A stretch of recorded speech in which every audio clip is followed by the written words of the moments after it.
Kaya ang parawalan ng Poseidon. Kailangan gawin natin ang lahat para hindi nila tayo basta matalo. Oo! Tama yung sinabi mo! Ha!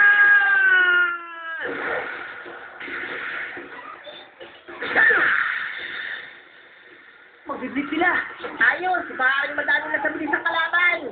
Diyan ka lang!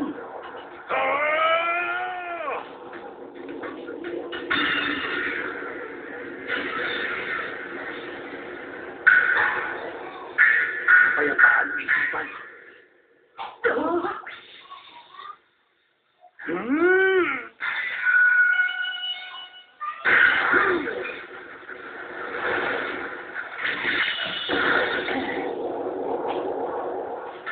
Ang payatong kaisipan tulad ng tubig na walang alon, yun ang nagbibigay lakas sa basbasa niya.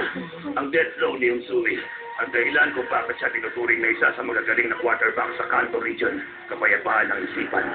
Kapayapaan ng isipan?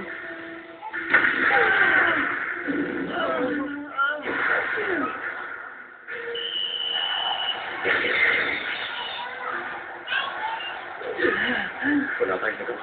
Madaling nanalo ang Shinryu Jinaga, kahit hindi man lang nakapaglaro ang tinuturing na ace player nila. Grabe. Paano na kaya kung nakapaglaro si Agon Congo sa labang ito? Yan pala, ang Shinryuji.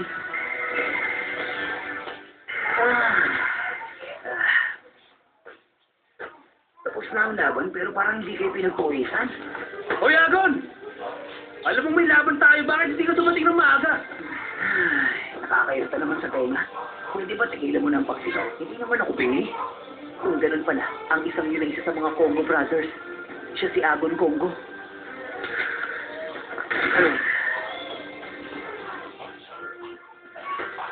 Anong ginagawa mo? Humingi ka nga ng tawag kay Coach, pati na sa mga kasama natin.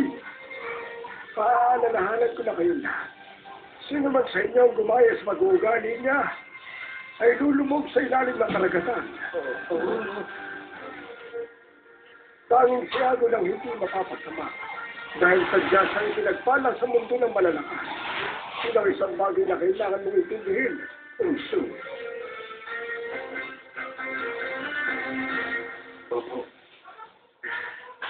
Ayoko lang kasing makipaglaro sa isang team na walang silbi.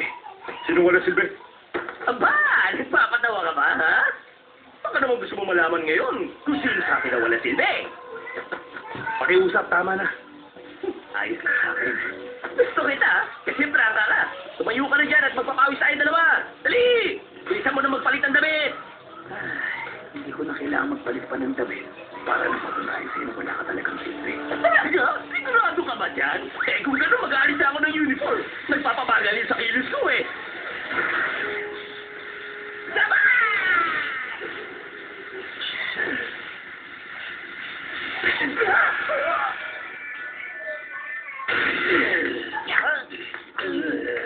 Agon, tama na yan!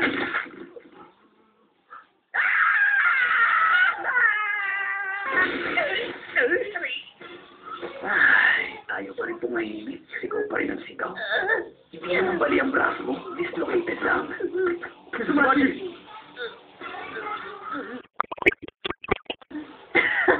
Napakawalang silbi.